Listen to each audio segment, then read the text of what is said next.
Did you get those stickers? This is Bernie? I think. Sign up for the Bernie campaign, get on the mailing list. Sling thing, where we sling thing? We under me sling thing, no?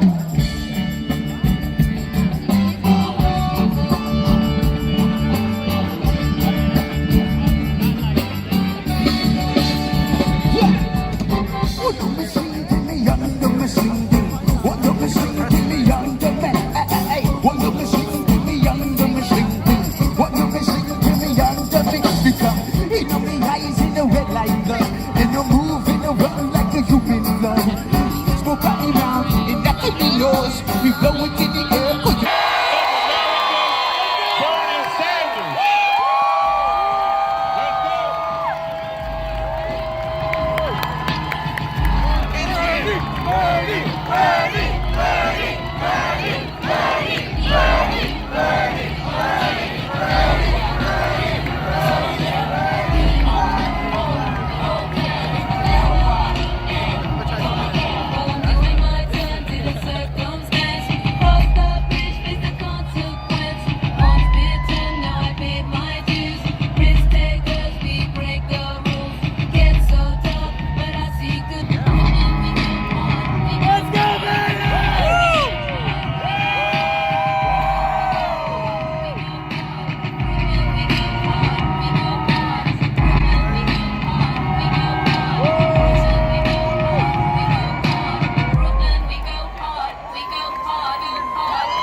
Bernie! Bernie! Bernie!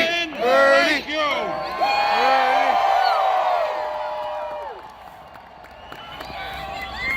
What an incredible crowd. Thank you so much. Thank you! Thank you for coming! Let me thank Akila for her wonderful rendition of the Star Spangled Banner. Let me thank Scott Shawson, who is standing up not just for the workers in Erie, Pennsylvania against corporate greed, but for every worker in America. Scott, thank you very much. And let me thank Representative Terry Alexander of South Carolina. And Terry is right.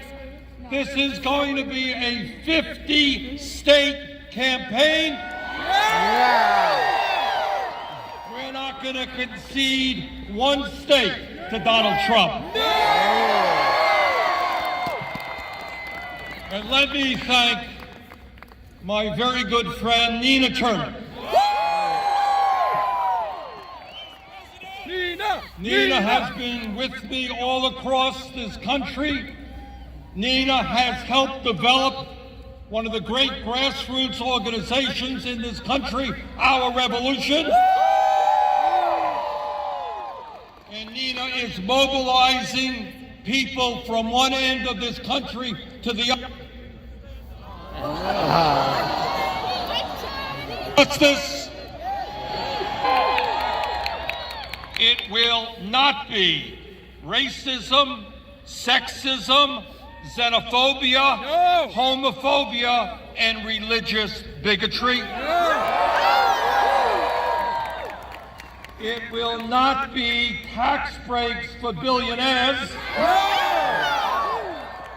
and efforts to throw millions off the health care that they currently have.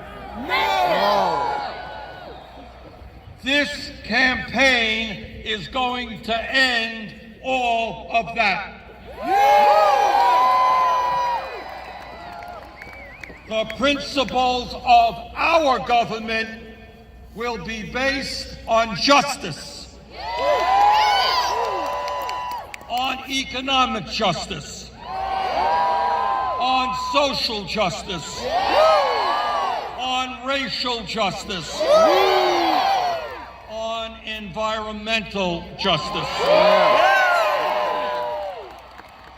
Today, I welcome you to a campaign which tells the powerful special interests who control so much of our economic and political life that we will no longer tolerate the greed of corporate America and the billionaire class. Greed which has resulted in this country having more income and wealth inequality than any other major country on earth.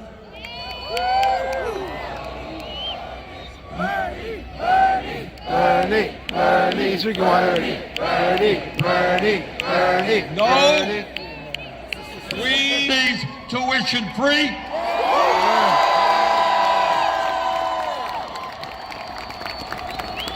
And why we are going to substantially lower the outrageous level of student debt in this country. America once had the best educated workforce in the world, and we are going to make that happen again. And today, we say to our senior citizens in Vermont, in Brooklyn, in California, we know you cannot survive with dignity on $14,000 a year Social Security. My Republican colleagues in the Senate want to cut Social Security benefits. Well, we've got some bad news for them. We're going to raise Social Security benefits. Today, we say to Donald Trump and the fossil fuel industry that climate change is not a hoax, but it is an existential threat to our country and the entire planet. And we intend to transform our energy system away from fossil fuel and into energy efficiency and sustainable energy. And when we do that, we're going to create millions of good-paying jobs.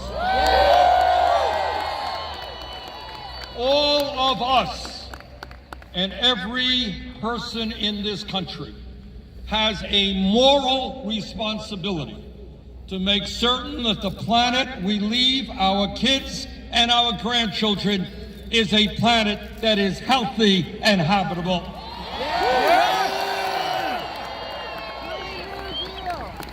And today we say to the prison industrial complex that we are going to achieve real criminal justice reform in this country. We are going to end the international embarrassment of the United States having more people in jail than any other country on earth.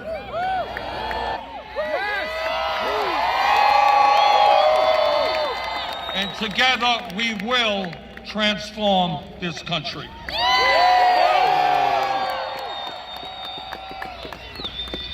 If I might take a moment as I return here to the area that I was born, let me say a few personal words.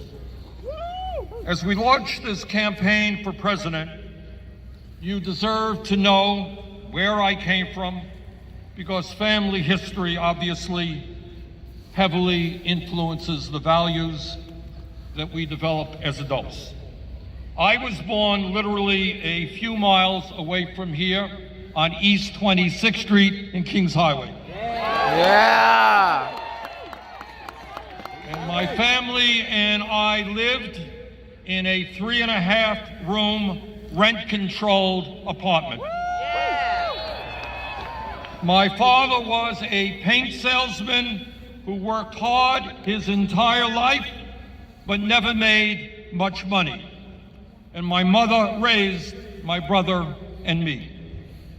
I learned a great deal about immigration as a child because my father came from Poland at the age of 17 without a nickel in his pocket, without knowing one word of English. He came to the United States to escape the crushing poverty that existed in his community and to escape widespread anti-Semitism. And it was a good thing that he came to this country, because virtually his entire family was wiped out by Hitler and Nazi barbarism. I am not going to tell you that I grew up in a home of desperate poverty. That would not be true.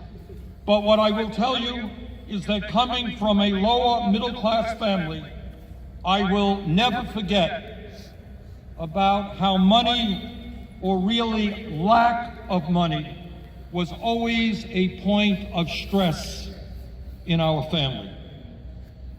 My mother's dream was that someday our family would move out of that rent-controlled apartment to a home of our own. That dream was never fulfilled. She died young while we still lived in that rent-controlled apartment. My experience as a child living in a family that struggled economically powerfully influenced my life and my values. I know where I came from. And that is something I will never forget. Unlike Donald Trump, who shut down the government and left 800,000 federal employees without income to pay their bills, I know what it's like to be in a family that lives paycheck to paycheck. Now, it is true, I did not have a father who gave me millions of dollars to build luxury skyscrapers, casinos, and country clubs. I did not come from a family that gave me a $200,000 allowance every year beginning at the age of 3. As I recall, my allowance was 25 cents a week. But I had something more valuable. I had the role model of a father who had unbelievable courage in journeying across an ocean with no money in his pocket to start a new and better life. I came from a family who knew all too well the frightening power employers can have over everyday workers. I did not come from a family that could afford to send my brother and me to an elite boarding school.